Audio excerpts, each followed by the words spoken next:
Alafia, this is Ianifa Owini Adina Drosinifa Omi Shango. Iko Jose Oshe Otunla. So, on this day of veneration of the Pathfinders, I wanted to show just a little bit about my own path.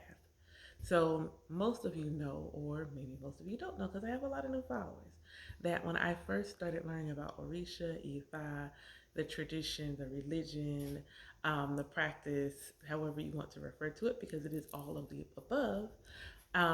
Most of the content creators I followed were Lukumi Santeria, um, as you know, that is not the path that I took.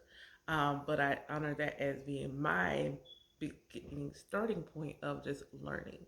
So when I was learning about when and like a schedule or things of that nature and veneration of the Orisha, I used to follow a 7 day calendar where each day represented a different energy.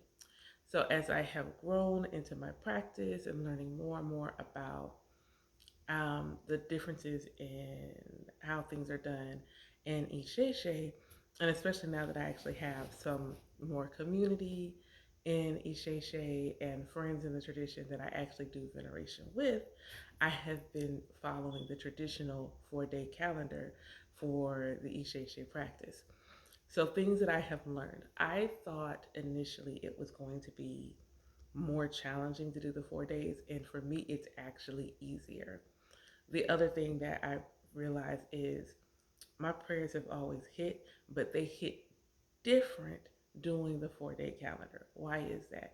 When one, it's the traditional calendar. So there is an ancestral link to following that calendar. And I am 45% Nigerian. Like, might as well have a Nigerian parent. So, like, I'm 45% Nigerian. And so, my Nigerian ancestors, whether they're Yoruba, Igbo, or something else, this is likely the cadence or something similar to it that they would have followed. Bear in mind that traditions are oral, they are not dogmatic, which means they are not rigid. So, this may be a variation of something they practice. It may not be the original calendar. And that's okay because that's the beauty of tradition. It's not supposed to be identical to the religion. It's supposed to be fluid and grow with each lineage and generation. But I digress. That's another conversation. So, but it still feels like what they would have been doing. So there's this connection there. Um, and then also just considering like the number of people who practice Isheshe in the world, also veneration happening at the same time. Plus, I have the blessing of being able to have someone that I care about in the tradition who is also venerating at the same time. So the energy around doing it with the 4 day calendar versus the 7 days, that is that really does hit different. Also, for the 7 days, I do also utilize the energy of the day in terms of what kind of prayers, work, or things of that nature might be done. So, like Mondays is prosperity, Tuesdays are victory, Wednesdays are road opening, and so on and so forth, like that. So, in that, a lot of times you hear say somebody say Happy Oshe Shango or Oshe Ifa or things of that nature. And one of the things I decided for my own practice and then my lineage that I'm birthing is that we would address them as Oshe Oni, Oshe Ola, Oshe Otunla, and Oshe Irini. And I wanted to share why that is. So I wish I had my friend here to tell the story because they're good at storytelling, but I'm going to go ahead and do a quick rundown. And this may not be the story that your lineage told. Again, it's a tradition. And so the stories that you have are going to be the stories that you have, and the stories that I have are the stories that I have. Actually. So, in this story, we have Olofine, and Olofine has 4 daughters. Um, they are Oni, Ola, Otunla, and Irini. And they are beautiful, and everybody is vying for their affections. But Olofine is like, nobody can marry my daughters unless they are able to address my daughters by their proper names. Now, my goddaughters and I had a really strong discussion about that. the power of the name and the fact that you don't know my name. How you gonna marry me? So the fact that you have to know who I am, you have to know things about me before you can be wed to me was again part we've woven into this story. And so then you have Orunmila who goes to Ifa. So then just imagine, I want you to put this in perspective. This man has gone to the mat to see what is it going to take to marry you. That's a whole additional, there's an additional layer on there to that. So fast forward, he's gone, he's gotten divination, he knows, he's given an epo, he's told what to do, and he follows the protocols, does what he needs to do, and is able to learn their names. But he also realizes that he can't marry all of these women from the same parent. So he blesses his fellow Orisha with brides.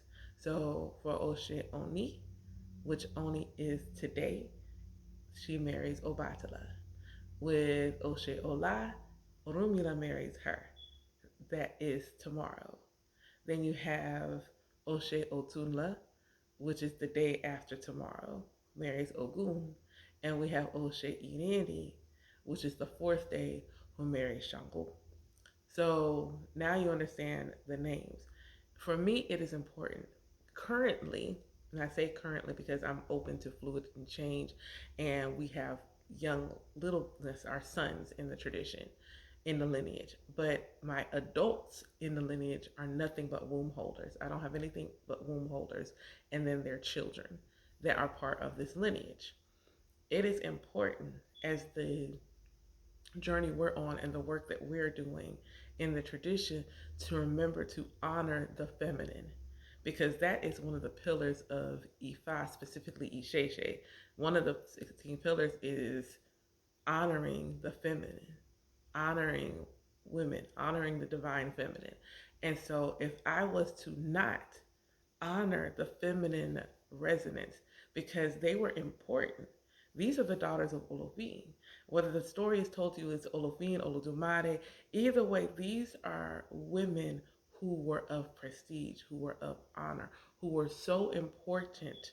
And that is why everybody wanted to be connected to them, why everybody wanted to marry them. But their parent was like, I want someone to marry them for who they are. And that is why their name was important. And so it is important for us in my lineage to ensure that we do not forget the women behind this, because as the story continues, they not only got married, but then the other Ironmole wanted to be part of this, because what starts to happen is those Orisha go off to their respective areas and everybody around them becomes blessed. They become blessed in their union and it ripples out to everyone around them. So the side effect of them being connected to these women was blessings and abundance. So we can't not acknowledge those women because they played a part in the blessings that the Orishas, the Ironmole, and everyone else received by that union. So when I greet you and I say Iku, Ojo, Oshe, Oshe, Otumba, or yesterday I would have said Oshe, Ola, or the day before that I would have said Oshe, Oni, and tomorrow I'll say Oshe, Ireni.